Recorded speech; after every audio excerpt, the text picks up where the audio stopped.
रोजी आणि ते परिपत्रक काढल्यामुळे आपल्याला त्या ठिकाणी विमा मिळू शकत नाही बांधवानो. आले या ठिकाणी अशा पद्धतीनं वागणाऱ्या लोकांना, महाराष्ट्र द्वेष्टे लोकांना या ठिकाणी आदरणीय पक्षप्रमुख उद्धवजी ठाकरे साहेबांचं आगमन होत आहे. कोण आला रे, कोण आला, कोण आला रे, कोण आला.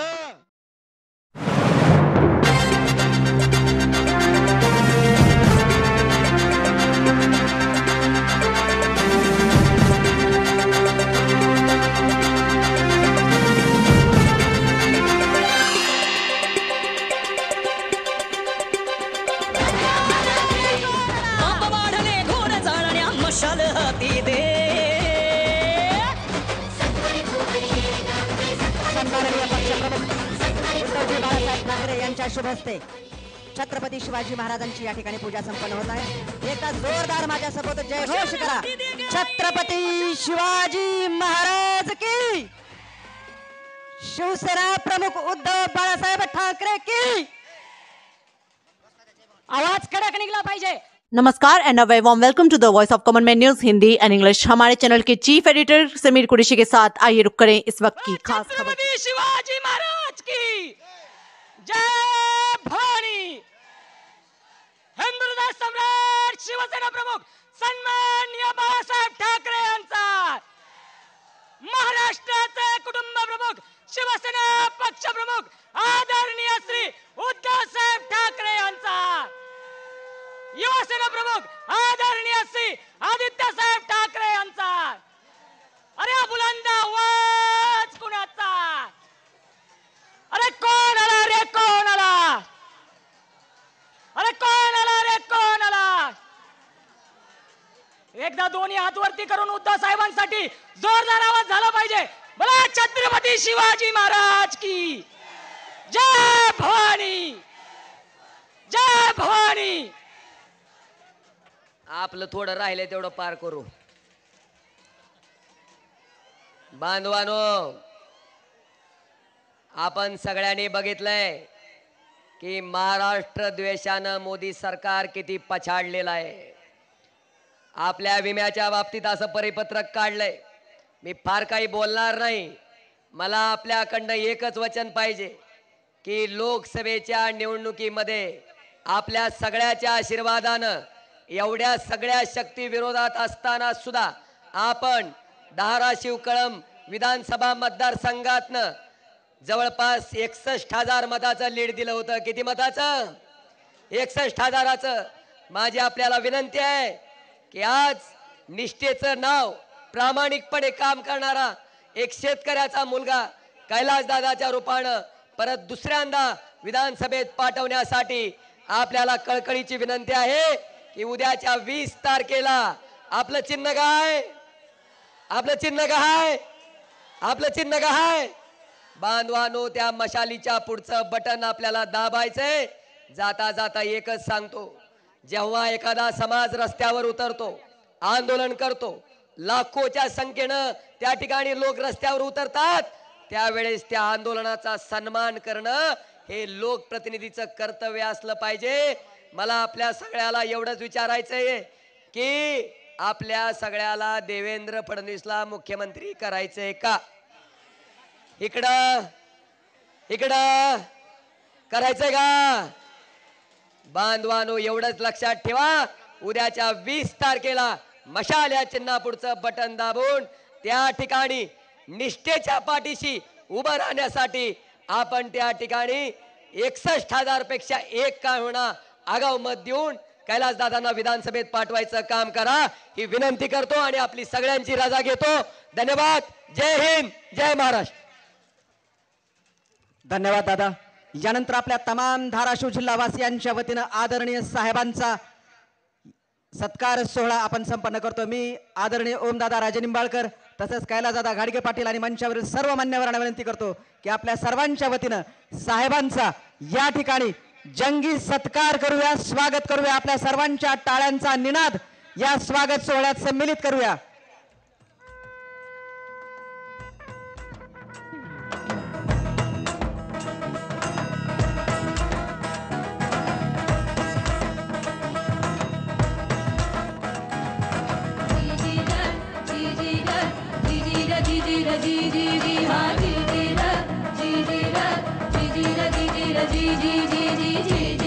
धन्यवाद.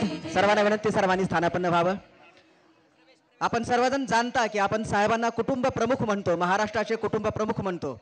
या कुटुंब प्रमुखांच्या कर्तृत्वावर, त्यांच्या नेतृत्वावर विश्वास ठेवून आपल्या धाराशिव जिल्ह्यातील अनेक मान्यवर मंडळी आज त्यांच्या छत्रछायेमध्ये प्रवेश करत आहेत. मी वाशी येथील काही प्रवेश या ठिकाणी नामोल्लेख करतो. कृषी उत्पन्न बाजार समिती वाशीचे चेअरमन, वाशी नगरपंचायतचे माजी सरपंच, वाशी परिसरातील धडाडीचे नेते जे पूर्वी शिंदे गटात होते ते आज आपल्या शिवसेनेत प्रवेश करत आहेत. सन्माननीय प्रशांत बाबा चेडे,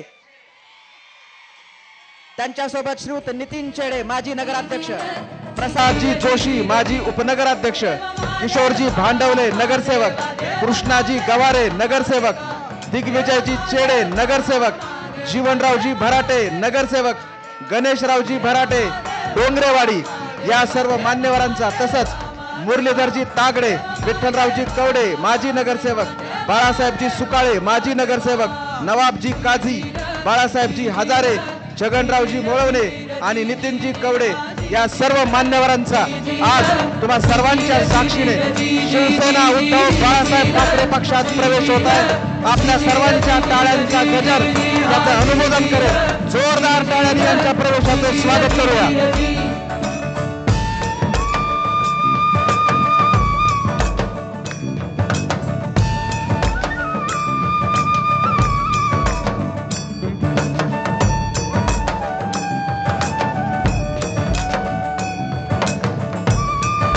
यानंतर वाशी कृषी उत्पन्न बाजार समितीचे माजी चेअरमन आणि नुकतेच ज्यांनी शिवसेनेत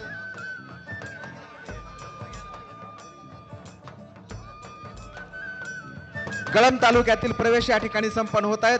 कळंबचे माजी नगराध्यक्ष श्री संजयजी मुंदडा जे पूर्वी शिंदे गटात होते आज आपल्या पक्षात येत आहेत. माजी नगराध्यक्ष संजयजी मुंदडा, माजी गटनेते लक्ष्मणजी कापसे, सुधीरजी भवर, मंदारजी मुळीक, संगरजी कांबळे, अहमद मिर्झा, मुनव्वर मिर्झा, सर्व नगरसेवक मंडळी, अभिजित मुंदडा, सागर मुंडे, बापूशेठ बागरेच्या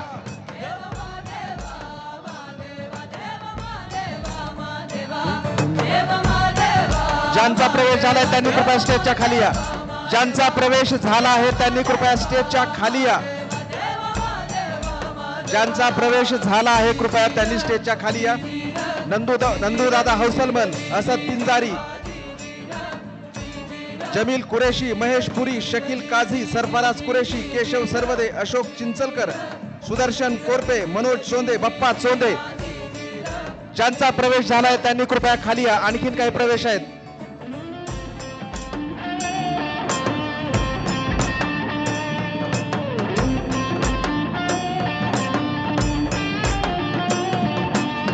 ज्यांचा प्रवेश झालाय त्यांनी खाली या.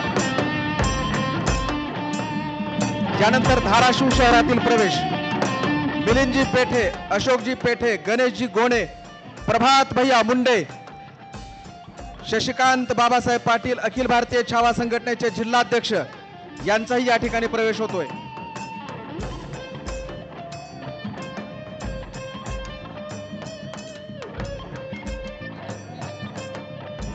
धारूर गावचे लोकनियुक्त सरपंच बालाजी श्रीपती पवार यांच्यासह ग्रामपंचायत सदस्य शुभांगी पवार, सुलोचना पवार, अश्विनी पवार यांचाही प्रवेश.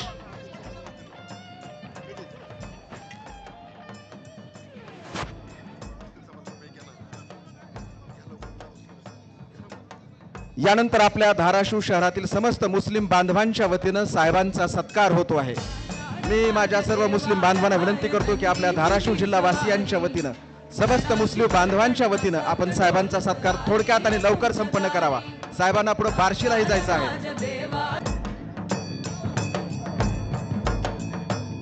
भाजपमधून श्रीयुत राजेंद्रजी तुपे साहेब यांचा सुद्धा आपल्या पक्षात प्रवेश होतोय. आपण सर्वांनी त्याचं स्वागत करूया.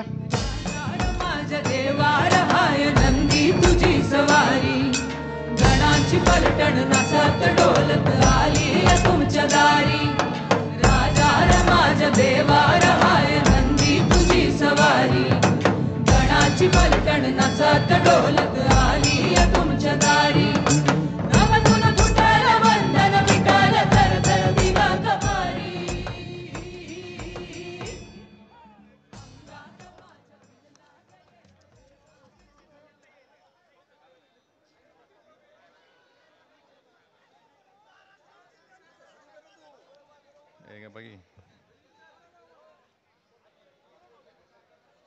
आज आपल्या धाराशिव शहरामध्ये आपले कुटुंब प्रमुख माननीय आदरणीय उद्धवजी ठाकरे साहेबांचं सर्व धाराशिवकरांच्या वतीने धाराशिव कळंब विधानसभेच्या वतीने मी मनपूर्वक स्वागत करतो।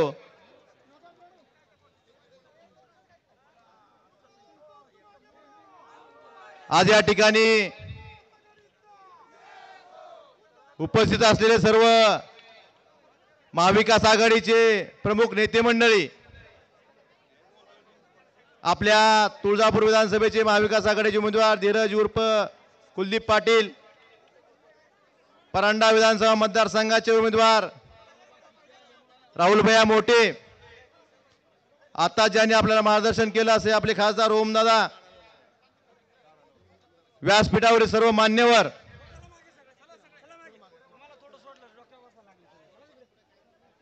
आपल्याला सर्वांना आपल्या कुटुंब प्रमुखांचं मार्गदर्शन ऐकायचंय। मी त्यांच्यामध्ये आणि आपल्यामध्ये जास्त वेळ घेणार नाही, फक्त एवढंच सांगतो, उद्धव साहेब तुम्ही 2019 ला मला मोठ्या विश्वासानं ह्या विधानसभेची उमेदवारी दिली। इथल्या शिवसैनिकांनी अहोरात्र दिवसाचं रात्र एक करून मला विधानसभेत पाठवलं। तुमच्या विश्वासाला आणि मतदारांनी दाखवलेल्या विश्वासाला मी तडा जाऊ दिला नाही। आणि साहेब सगळ्यांच्या साक्षीनं सांगतो, सत्ता असेल नसेल, तुमची आणि मातोश्रीची आणि सर्वसामान्य शिवसैनिकांची कधीही साथ सोडणार नाही। काही जरी झालं तरी सोडणार नाही। दबाव येऊ द्या, आमिष येऊ द्या, काही करायचे करू द्या, मला काही फरक पडत नाही। मला जाण आहे, मी आमदार फक्त तुमच्या आशीर्वादानं आणि समोर बसलेल्या मायबाप जनतेच्या मतावर झालेलो आहे आणि ह्या विश्वासाला मी आयुष्यात तडा जाऊ दिला जाणार नाही। साहेब आपण 2.5 वर्ष सरकार होतं, त्यातली 2 वर्ष कोविडची होती।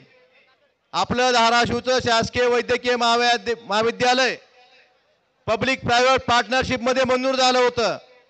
मी आणि खासदार साहेबांनी आपल्याला विनंती केली, साहेब आमच्या भागातील लोकांची परिस्थिती नाही, आमच्या भागातील लोक गरीब आहेत, आपण मंत्रिमंडळाचा निर्णय पब्लिक प्रायव्हेट पार्टनरशिप मध्ये झाला असताना आपण ते धाराशिवचं वैद्यकीय महाविद्यालय हे शासकीय केलं, ही आपलं धाराशिवकरांचं प्रेम आहे।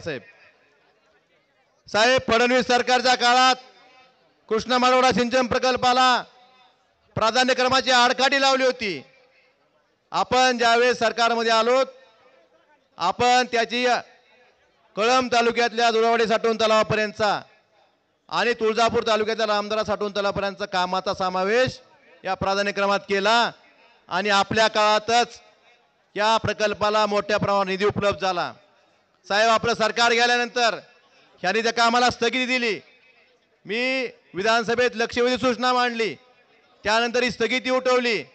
8 महिने साहेब या सत्ताधाऱ्यांनी आपल्या कृष्णा माडवडा सिंचन प्रकल्पाचा कार्यक्रम आदेश द्यायला लावले। साहेब जर महाविकास आघाडी सरकार असतं तर 2023 मध्येच मे महिन्यात आपल्या जिल्ह्यात आपल्या हक्काचं कृष्णा माडवडा सिंचन प्रकल्पाचं पाणी आलं असतं। साहेब आपण कळंब येथे अतिरिक्त सत्र न्यायालयाची इमारत अनेक वर्षापासून बांधून तयार होती, आपल्याकडे विधी खातंही होतं। आपण त्या इमारतीसाठी उर्वरित कामासाठी निधी दिला आणि पदनिर्मिती करून आज कळंबचं अतिरिक्त सत्र न्यायालय चालू झालं। माझ्या कळंब तालुक्यातील शेतकऱ्यांना आता जिल्ह्याच्या ठिकाणी कोर्टाच्या कामासाठी यायची गरज लागत नाही। साहेब आपण ज्या पद्धतीने लातूर जिल्ह्यात विलासराव देशमुख साहेबांनी बॅरेजेस केले होते, त्याच पद्धतीचे बॅरेजेस आपल्या तेरणा आणि मांजरा नदीवर करण्याचं आपल्या सरकारच्या काळात काम हाती घेतलं होतं। परंतु यांच्याबरोबर गद्दारीत मी सामील झालो नाही म्हणून, यांच्या विरोधातला आमदार म्हणून ह्या महायुती सरकारनं ह्या कामाला स्थगिती दिली। तसेच लासरा बॅरेजेसमधनं रायगावांमध्ये पाणी आणण्याच्या कामाला सुद्धा यांनी स्थगिती दिली। साहेब सगळ्यात महत्त्वाचं, आमचा जिल्हा हा डॉक्टर बाबासाहेब आंबेडकरांच्या पदस्पर्शाने पावन झालेली भूमी आहे. कसबे तळोळ येथे डॉक्टर बाबासाहेब आंबेडकर आले होते. त्या ठिकाणी त्यांचे स्मारक करायचं 2016ला घोषणा झाली होती. साहेब हे सांगतात मुख्यमंत्री 8 तासात 10,000 सह्या करतात. साहेब तडवळ्याच्या डॉक्टर बाबासाहेब आंबेडकरांच्या स्मारकाची फाईल ऑक्टोबर 2023 मध्ये मुख्यमंत्री कार्यालयात गेलेली आहे. आता नोव्हेंबर 2024 चालू आहे. 8 तासात 10,000 सह्या करणाऱ्या मुख्यमंत्र्यांना डॉक्टर बाबासाहेब आंबेडकरांच्या स्मारकाच्या फाईलवर सही करावी का वाटली नाही, ह्याचं उत्तर त्यांनी धाराशिवच्या जनतेला देणं गरजेचं आहे असं मला वाटतं. साहेब यांनी आपल्या सरकारच्या काळात जी कामं मंजूर होती त्या कामाला स्थगिती दिली. नाईलाजाने ती कामं उच्च न्यायालयात जाऊन त्याची स्थगिती उठवावी लागली. साहेब हे न्यायालयात सुद्धा आदेश मानत नाहीत. नगरविकास मंत्र्यांनी नगरविकास खात्याची धाराशिव शहरात जी कामं मंजूर केली ती उद्यानाची, रस्त्याची, उच्च न्यायालयानं आदेश देऊन सुद्धा आजपर्यंत स्थगिती उठवली नाही. ह्याचं उत्तरही या सरकारनं देणं गरजेचं आहे असं मला वाटतं. साहेब साधी गोष्ट सांगतो, आमच्या जिल्ह्याला एसटी बस आल्या. आमचा कळंबचा डेपो सगळ्यात जास्त उत्पन्न देणारा डेपो, परंतु तिथला आमदार विरोधातला म्हणून ह्यांनी सगळ्या जिल्ह्यात बस दिल्या, पण कळंबच्या डेपोला नवीन बस दिल्या नाहीत. एवढा द्वेष ह्या धाराशिव कळंब करणाऱ्या लोकांना आपल्या दारात येऊन मतं मागायचा अधिकार आहे का, ह्याचा आपण विचार केला पाहिजे. साहेब सोयाबीनचा भाव आमचा 3 वर्षापूर्वी आपण मुख्यमंत्री असताना 9,000 10,000 वर गेला होता. यांच्या शेतकरी विरोधी धोरणामुळं आज सोयाबीनचा भाव 3,000 3,500 आलाय. साहेब शेतकऱ्यांचं हमीभाव केंद्र चालू करण्याची फक्त घोषणा आहे. एक सुद्धा शेतकऱ्यांचं अद्यापपर्यंतही हमीभाव केंद्र चालू झालं नाही. साहेब कधी चालू करतील हे सांगतो, ज्यावेळेस शेतकऱ्यांपासला सगळा माल व्यापाऱ्याकडे जाईल, शेतकऱ्यापासून सोयाबीन संपेल, त्यावेळेस व्यापाऱ्याकडनं खरेदी करायला हे आपलं खरेदी केंद्र चालू करतील. साहेब दुधाचे भाव आज 22 रुपये 25 रुपयावर आलेत. सुग्रासचं पोतं 1100 रुपयाचं 1800 रुपयावर गेलंय. आजही महाराष्ट्रात 30% दूध भेसळीचं आहे. साहेब आमच्या जिल्ह्यात गुजरातवरनं भेसळयुक्त खावा येतो, केमिकल युक्त, त्यामुळे लोकांच्या आरोग्याला धोका निर्माण होतो. पण हे रोखण्यात हे सरकार अपयशी ठरलंय. या ठिकाणी कॅन्सर सारखे रोग व्हायलात, दुधामध्ये भेसळ आहे आणि शेतकऱ्यांना दुधालाही भाव नाही. साहेब या सरकारनं दुधाची भेसळ जरी रोखली तरी शेतकऱ्यांच्या दुधाला भाव मिळू शकतो. त्यामुळं हे सरकार साहेब फक्त व्यापारासाठी काम करतंय. साहेब कांद्याच्या बाबतीत त्यांनी मागच्या वर्षी निर्यात बंदी उठवली. कुठल्या कांद्याची उठवली? पांढऱ्या कांद्याची. तो कांदा कुठं पिकतो? गुजरातमध्ये. साहेब आपल्या महाराष्ट्रात लाल कांदा पिकतो. साहेब यांनी गुजरातच्या शेतकऱ्याच्या आणि महाराष्ट्राच्या शेतकऱ्यामध्ये जर भेदभाव करत असतील तर यांनी महाराष्ट्र विधानसभेच्या निवडणुकीसुद्धा मतदान गुजरातच्याच शेतकऱ्यांना मागितलं पाहिजे. आपल्या दारात उभा राहू द्यायचं. साहेब मी जास्त काय वेळ घेत नाही. आपले विचार सगळ्यांना ऐकायचे. फक्त एवढंच सांगतो साहेब, इथून पुढच्या काळात आपलं सरकार येणार आहे. विनंती करतो साहेब की आमचे जे कृष्णा माडोळा सिंचन प्रकल्पाचं काम आहे अपूर्ण, तसेच आमच्या तेरणा मांजरा नदीवर बॅरेजचं काम जे आपण आपल्या सरकारच्या काळात हाती घेतलं होतं, ज्या कामाला यांनी स्थगिती दिली, ह्या सगळ्या कामांना आपण निधी उपलब्ध करून द्यावा. साहेब अण्णाभाऊ साठेंच्या पुतळ्याच्या बाबतीत सुद्धा 1 वर्ष फाईल त्या महसूल मंत्र्याकडे पशुसंवर्धन मंत्र्याकडे होते. जाणीवपूर्वक त्याला उशीर केला. त्यामुळं हे प्रत्येक समाजाचा द्वेष करणारी माणसं आहेत. साहेब यांनी SIT लावली. आंतरवली सराटीमध्ये आंदोलन चालू होतं त्यावर SIT लावली. पण आजपर्यंत लाठीचार्ज कुणाच्या आदेशानं झाला याचं उत्तर ह्या महाराष्ट्र जनतेला हे सरकार देऊ शकलं नाही.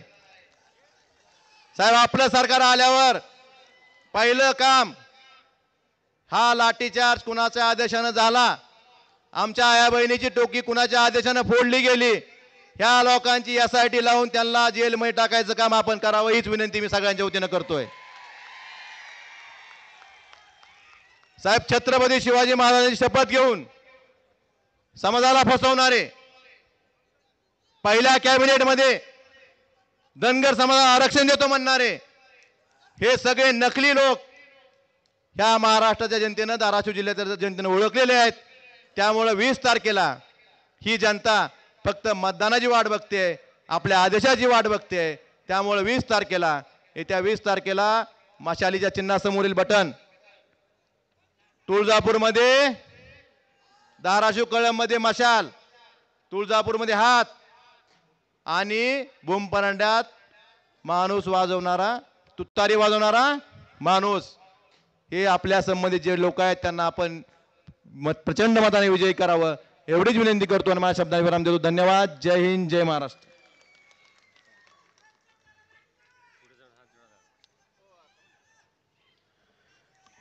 यानंतर मी आदरणीय साहेबांना विनंती करतो की तुमची ही लेकरं आणि माझ्या बांधवांना विनंती करतो की आपले पालक याच्यामध्ये आता कोणीही येणार नाही. टाळ्यांच्या गजरात साहेबांचं स्वागत.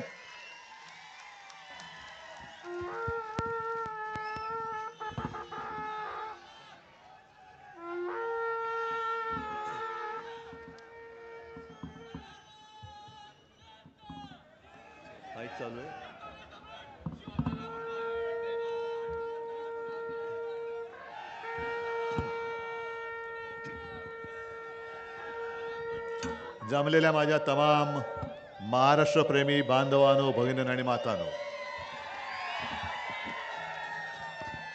मला हे पक्का आठवतंय मैदान. गेल्या वेळेला ओमदादासाठी आलो होतो, तुडुंब भरलेलं होतं आणि तेव्हा तुम्ही मला वचन दिलं होतं की ओमदादाला विजयी करणार. खरं म्हणजे मला पण आता जरा थोडीशी ऑपरेशन नंतर अडचण होते, नाहीतर धाराशिवकरांना मला साष्टांग दंडवतच घालायचंय. कारण तुम्ही तुमची निष्ठा ढळू दिली नाही. बाकी इकडे तिकडे गद्दारी झाली, अगदी परांड्यामध्ये सुद्धा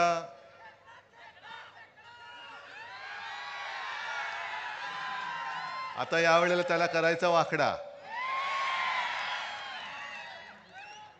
पण मला ओमदादा काय, आपला कैलास काय, अभिमान आहे, अभिमान आहे आणि कौतुक आहे की त्यांनी आपल्या धाराशिवच्या नावाला कलंक लागू दिला नाही. आणि तसं पाहिलं तर कैलासला पण घेऊन चालले होते, पण जाता जाता तुम्हाला सतत संपर्क करत होता. आता कैलास लहान आहे म्हणून मी आरुतुरे बोलतो, दोन्ही मुलंच आहेत, ओमदादा काय किंवा कैलास काय. आणि कसा आला काय आला हे त्यांनी तुम्हाला सांगितलेलं आहे. पण तसं पाहिलं तर हा सोन्याच्या लंकेपर्यंत पोचला होता, पण लंकेमध्ये गेला नाही. कारण त्याला माहिती होतं की सोन्याची असली तरी रावणाची लंका आहे आणि रावणाची लंका जाळण्यासाठी शिवसेना मशाल हातात घेणार आहे. म्हणून तो परत आला, नाहीतर यांनी पण घेतले असते 50 खोके. पण कधी म्हणजे जो असाच जो काय माल असतो तो विकला जातो, पण निष्ठा कधी विकली जाऊ शकत नाही आणि निष्ठा कोणी विकत घेऊ शकत नाही. आज तसं पाहिलं तर मला जास्त काय बोलण्याची गरज नाही, कारण तुम्ही सगळे ठरवून आलेलाच आहात.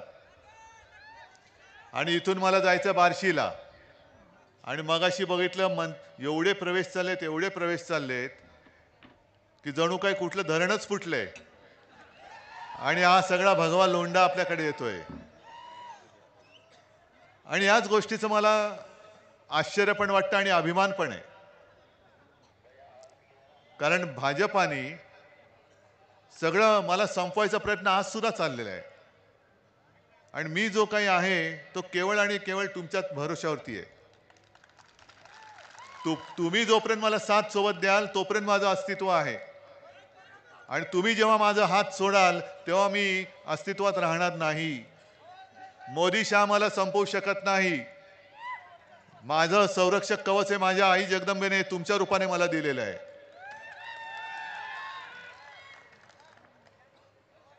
आता निवडणुका जवळ आल्यानंतर यांचे दौरे वाढत आहेत.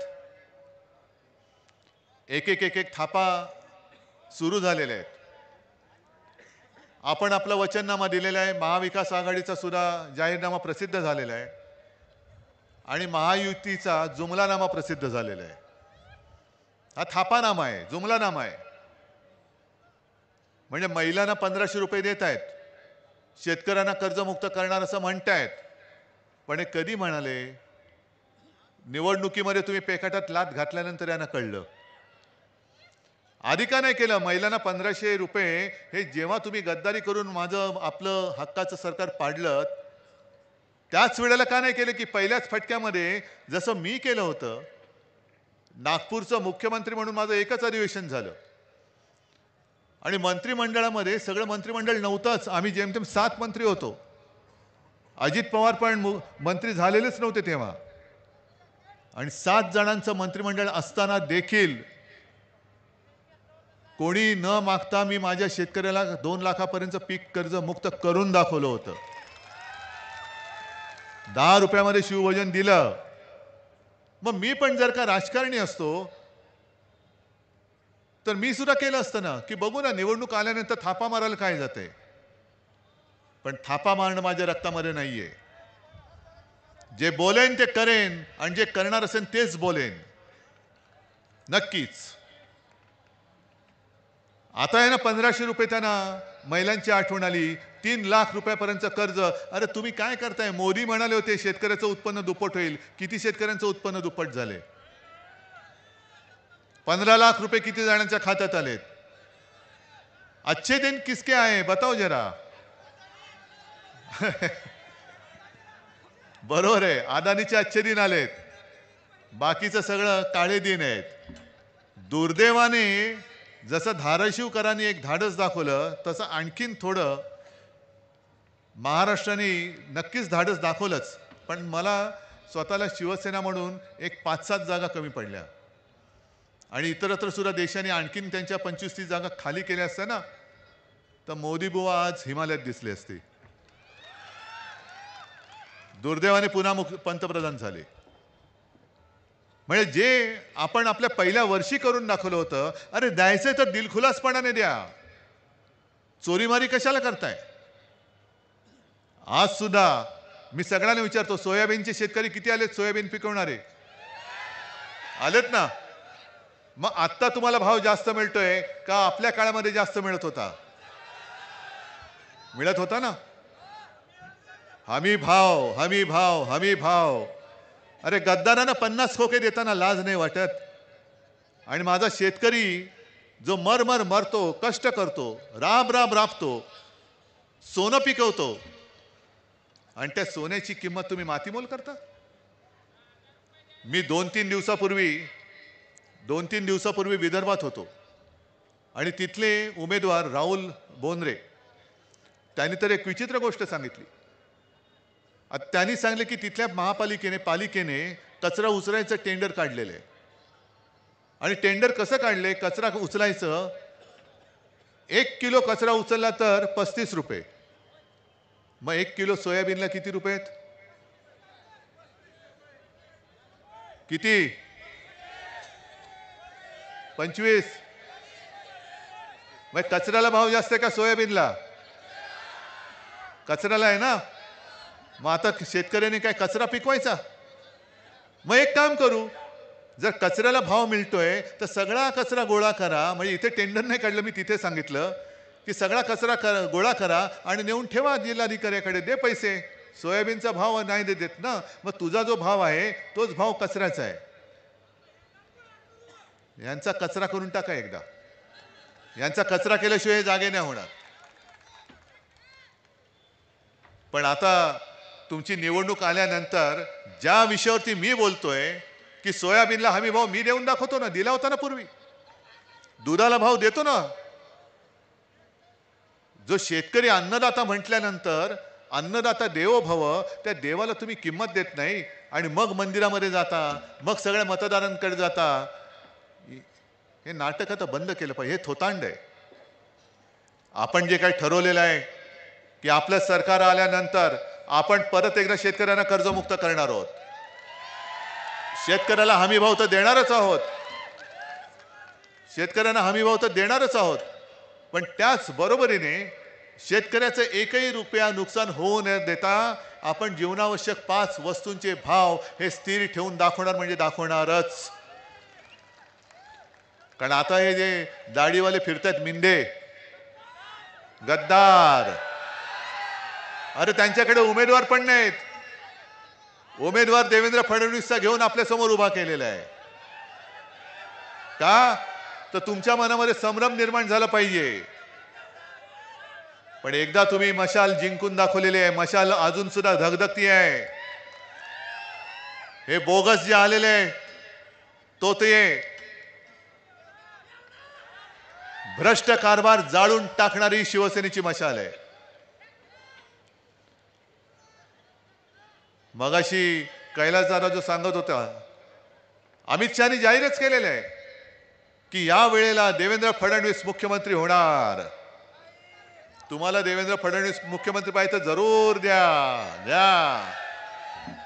देवेंद्र फडणवीसला मुख्यमंत्री करा आणि महाराष्ट्र गुजरातच्या पायी वाहून टाका.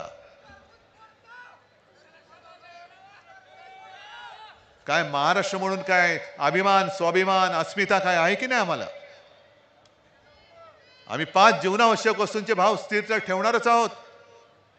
सरकारी कर्मचाऱ्यांना सुद्धा जुनी पेन्शन योजना लागू करणार आहोत. माझ्या आशा आणि अंगणवाडी सेविकांना सुद्धा, महिलांना सुद्धा वाढीव मानधन देणार आहोत. मान तर देणार पण मानधन पण देणार. अनेक गोष्टी आपण करणार आहोत.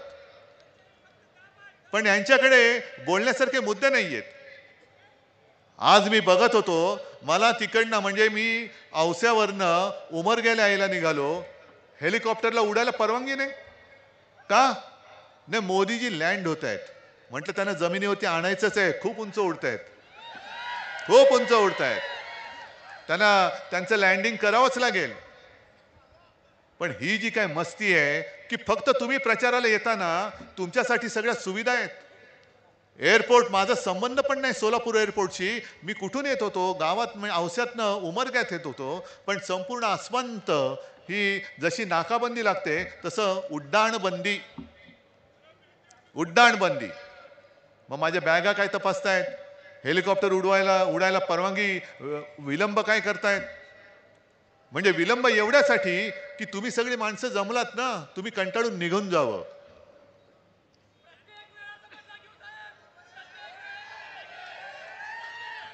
तुम्ही निघून जावं. पण मोदीजींचं आजचं भाषण कोणी दाखवलंच नाही असं म्हणतात. कोणीच दाखवलं नाही. मग त्यांच्या 4 दिवस आधी अमित शहा तिकडे आले होते विदर्भामध्ये. मग त्यांना काही प्रश्न विचारले, लोकांचे प्रश्न विचारले तर भडकतात असं मी ऐकलंय. आणि मग त्यांनी मला काही आव्हान दिलं. आज सकाळी येताना मी मुलाखत दिली, ती आता चालली असेल TV9 वरती, की त्यांनी मला प्रश्न विचारले की उद्धवजी, काश्मीर मधलं 370 कलम हटवलं, त्या 370 कलम हटवायला ज्यांचा विरोध होता त्या काँग्रेस बरोबर तुम्ही कसे बसलात? आणि मी त्यांना उत्तर दिले की अमितजी, 370 कलम हटवताना शिवसेना तुमच्या सोबत होती, हे का विसरलात? पण आम्ही आता काँग्रेसमध्ये तुमच्यामुळे बसायला लागलो. आम्हाला तुम्ही दिलेलं वचन मोडलं, खोटं मला पाडायला निघालात, म्हणून मी तिकडे गेलो. तुम्हाला धडा शिकवण्यासाठी गेलेलो आहे. पण 370 कलम काश्मीरसाठी महत्वाचं होतच आहेच, देशासाठी आहेच. पण निवडणूक कोणती आहे? महाराष्ट्राच्या विधानसभेची. मग तुम्ही जर का शेतकऱ्यांनी मला विचारलं, मी समजा तुम्हाला तुमचा भाजपचा नेता अजिबात आयुष्यात होणार नाही असं समजा माझ्या बाजूला उभे आहेत अमित शहा, आणि मी जसं तुम्हाला सांगतो की मी तुम्हाला हमीभाव देणारच, आणि तुम्ही जर का अमित शहाना विचारलं की आम्हाला सोयाबीनला भाव मिळत नाही, अमित शहा म्हणतील पण काश्मीरमधलं 370 कलम काढलं ना, दुधाला भाव मिळत नाही. अरे काश्मीरमधलं 370 कलम काढलं ना. कापसाला भाव मिळत नाही, पुन्हा तेच काश्मीरमधलं 370 कलम काढलं ना. काय उपयोग काय त्या 370 कलम काश्मीरमधलं काढलं, त्याच्या माझ्या शेतकऱ्याच्या आयुष्यावरती काय परिणाम होणार आहे? तुम्ही 370 कलम काढल्यानंतर असं माझ्या कानावर आलं की फक्त एकाच माणसाने मोठ्या प्रमाणावरती तिकडे जमीन खरेदी केली. कोणी? अदानी. म्हणजे अदानीसाठी तुम्ही 370 कलम काढलं, जनतेसाठी नाही काढलं, तुम्ही काश्मीरसाठी नाही काढलं. बरं 370 कलम काढलं त्याचा अभिमान आहे, नक्की आहे. पण जेव्हा अमित शहा आणि नरेंद्र मोदी या नावाची 2 माणसं या आमच्या देशात आहे हे कोणालाही माहिती नव्हतं, आणि ज्या वेळेला तिकडे काश्मीरमध्ये हिंदू पंडितांवरती अत्याचार होत होता, त्यांच्या हत्या होत होत्या, त्यावेळेला फक्त आणि फक्त शिवसेना प्रमुखांनी काश्मीरी पंडितांना महाराष्ट्रामध्ये आश्रय दिला होता. मोदीजी तुम्ही कुठे होतात? अमित शहाजी तुमची मला वाटतं हातभर शेपूट आत गेली असेल. कुठे होतात तुम्ही? आणि तुम्ही आम्हाला शिकवता. बरं 370 कलम काढल्यानंतर जे काही काश्मीरी पंडित निर्वासिताचं जिणं जगात देशभर पसरले होते, ज्यांना हक्काचं घर शिवसेना प्रमुखांनी महाराष्ट्रामध्ये दिलं, त्यांच्यापैकी किती जणांना तुम्ही परत नेऊ शकलात? सांगता काय? मग काहीतरी वेगळे मुद्दे काढायचे. मग मध्येच त्यांना कधीतरी बाबासाहेबांचं प्रेम येतं. बाबासाहेब आंबेडकर त्यांची संविधान बदलायला निघालेत. अहो आम्ही हे बोललो होतो लोकसभेच्या वेळेला. आणि तुमचं भाषण लिहिणारा जो कोणी असेल त्याला सांगा, विचारा, किंवा जरा कायद्याची माहिती घ्या. संविधान लोकसभेत बदललं जाऊ शकतं, विधानसभेत नाही. उद्या ग्रामपंचायतीची निवडणूक आल्यानंतर सुद्धा मोदी येतील. यांना ग्रामपंचायतमध्ये हे जिंकले तर हे संविधान बदलतील. कशाचा काय पत्ता ना, शेंडा ना, बुडखा, नुसती मतं मागतायत. मग मी बाबासाहेबांवरनं आणखीन एक प्रश्न मिंद्यांसकट सगळ्या जणांना त्या विचारतोय महायुतीतल्या, की नुकताच काही 1-2 महिन्यापूर्वी आपल्या राज्याचा अल्पसंख्याक आयोग त्यांनी जाहीर केला. चांगली गोष्ट आहे, करायलाच पाहिजे होता. आणि अल्पसंख्याक आयोगमध्ये साधारणतः जे सगळे अल्पसंख्याक आहेत, साहजिकच आहेत, मुसलमान आहेत, जैन आहेत, पारशी आहेत, बौद्ध सुद्धा आहेत, ख्रिश्चन्स पण आहेत, जे जे असतील मला पूर्ण माहिती नाहीये, त्यांचे कोणी ना कोणीतरी प्रतिनिधी त्या आयोगामध्ये घेणं हे क्रमप्राप्त असतं. मग मी सहज काल माहिती घेतली की किती याच्यामध्ये कोण कोण आहेत. त्याच्यामध्ये एक सुद्धा बौद्ध समाजाचा, आंबेडकरी विचाराचा एक सुद्धा माणूस का घेतला नाही, तिकडे एक सुद्धा नाव का नाही, हे पहिले सांगा, आणि मग बाबासाहेबांचं महत्व तुम्ही आम्हाला सांगा. या सगळ्या खोट्या गोष्टी करायच्या, म्हणजे स्वतःचं ठेवायचं झाकून आणि आमचं पाहायचं वाकून. देवेंद्र फडणवीस काय म्हणाले आम्हाला, म्हणजे काल त्यांनी मुंबईमध्ये एक सभा घेतली. कुठे घेतली सभा? तिकडे वर्सोवा आणि अंधेरी. आणि काय म्हणाले, औरंग्याच्या कबरीवरती फुलं वाहणाऱ्यांनी कोणी वाहिली फुलं? आणि वर्सोव्यामध्ये मी मुद्दामून सांगतो की आपण एक उमेदवार दिलेला आहे, त्याचं नाव आहे हरून खान. मुसलमान आहे पण शिवसैनिक आहे. 25-30 वर्ष, किती वर्ष झाली मला माहिती नाही, शिवसैनिक म्हणून काम करतो. उत्तम मराठी बोलतो.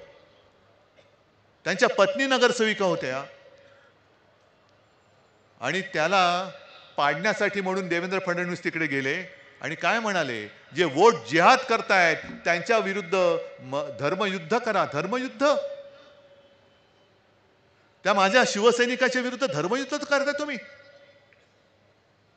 देवेंद्रजी, तुम्हाला माहिती नसेल किंवा आठवत नसेल किंवा सोयीप्रमाणे तुम्ही विसरला असाल, 2014 साली आणि 2019 साली आम्ही जेव्हा तुमच्या सोबत होतो आणि मोदीजींसाठी मत मागत होतो, त्याही वेळेला हा माझा शिवसैनिक, शिवसेना प्रमुखांचा शिवसैनिक मोदींसाठी मत मागत होता. तेव्हा तुम्हाला धर्मयुद्ध का नाही दिसलं? म्हणजे माझा उदो करत कोण असेल, देवेंद्रजींचा उदो कोण करत असेल, तो नवाब मलिक असला तरी चालेल, दाऊद असला तरी चालेल, पण तो तुमच्याकडे असला तर तो गुन्हेगार आहे, पापी आहे, देशद्रोही आहे. हे यांचं हिंदुत्व. आणि म्हणून मी जे सांगतो ना की मी भाजपला लाथ मारले, हिंदुत्व मी सोडू शकत नाही, कदापि सोडणार नाही. पण माझं आणि त्यांचं हिंदुत्व फरक जो आहे तो हाच आहे. मी गेल्या लोकसभेलाही सांगितलं होतं, परत एकदा सांगतो की भाजपचं हिंदुत्व हे घर पेटवणारं हिंदुत्व आहे, आणि शिवसेनेचं म्हणजे आपलं हिंदुत्व हे घरातली चूल पेटवणारं हिंदुत्व आहे. अरे दाखवा ना, घर पेटवणं सोपं असतं. पण घरातली चूल पेटवून दाखवणं हे फार कठीण असतं. आणि तुम्हाला चूल पेटवता येत नाही म्हणून तुम्ही घरं पेटवताय आणि घरांच्या होळ्या पेटवून तुम्ही तुमच्या पोळ्या भाजताय आणि आम्हाला हिंदुत्व शिकवताय. या अशा अनेक गोष्टी सांगता येतील. यांच्याकडे मी बोललो ना, विचार नाही, काही नाही, काही नाही, काही दिसलं का चोरायचं, दिसलं का चोरायचं, सगळं काही चोर बाजार मांडलेला आहे. आणि सगळ्यात दुर्दैवाची गोष्ट अशी की चोरांच्या प्रचाराला देशाचे पंतप्रधान येत आहेत. देशाचे पंतप्रधान चोराच्या प्रचाराला. म्हणजे नवाब मलिकांचा जो मी उल्लेख केला, नवाब मलिक माझ्या मंत्रिमंडळातले माझे सहकारी होते. का अटक केली होती त्यांना? भाजपने केली होती.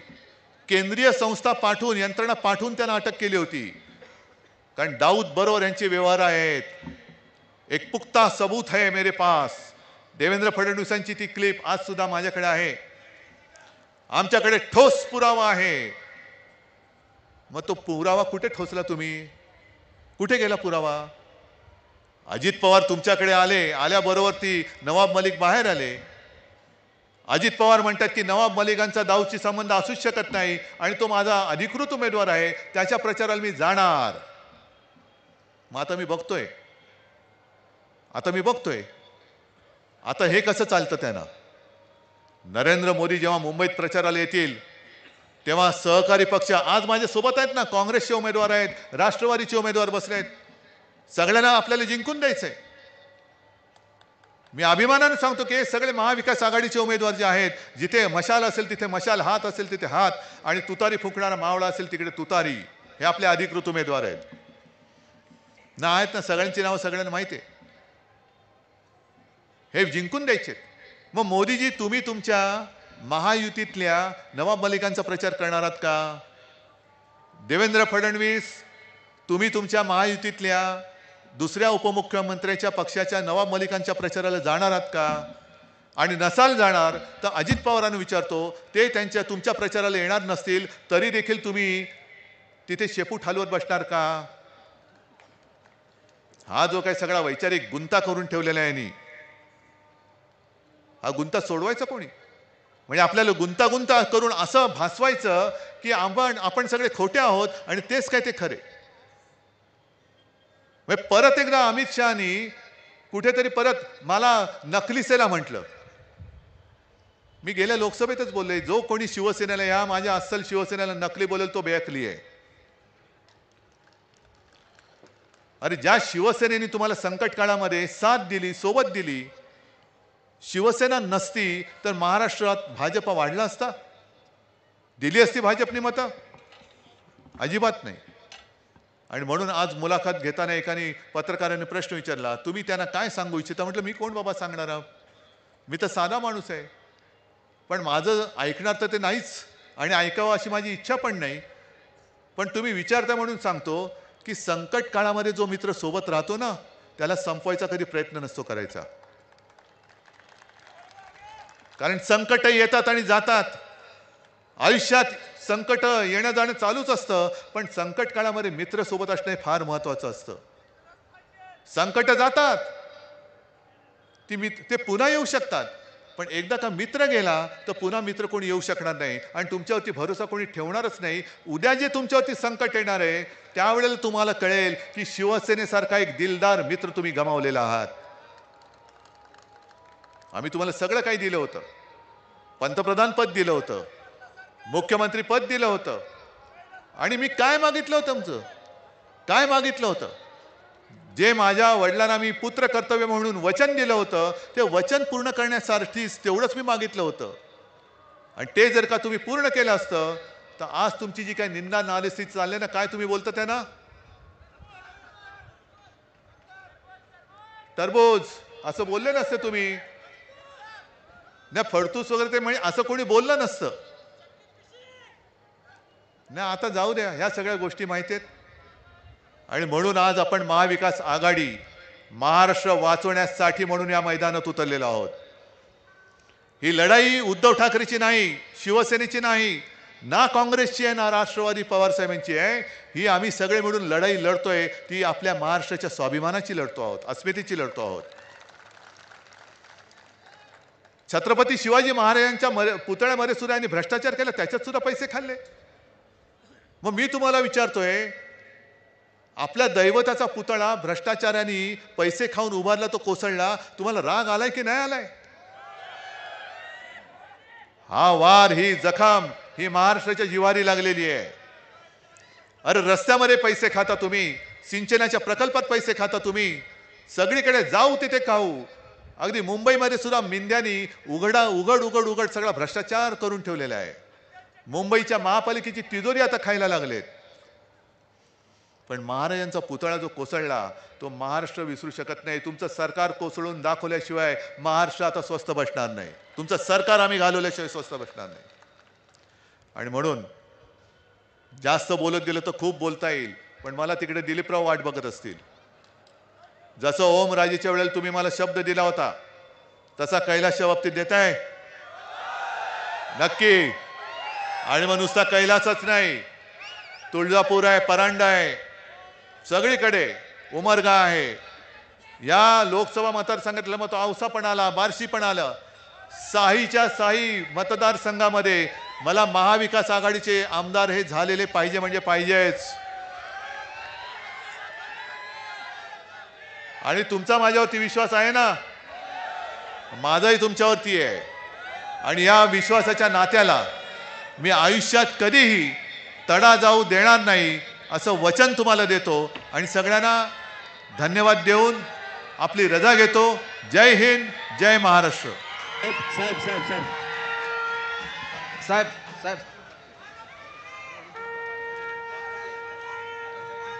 तथागत महात्मा गौतम बुद्धांची मूर्ती आणि संविधानाची प्रत आपल्या धाराशिव येथील समस्त बौद्ध बांधवांच्या वतीनं धनंजय नाना शिंगाडे, विशाल शिंगाडे, विश्वासाप्पा शिंदे, मसूदभाई काजी आणि इतरांच्या वतीनं देण्यात येत आहे.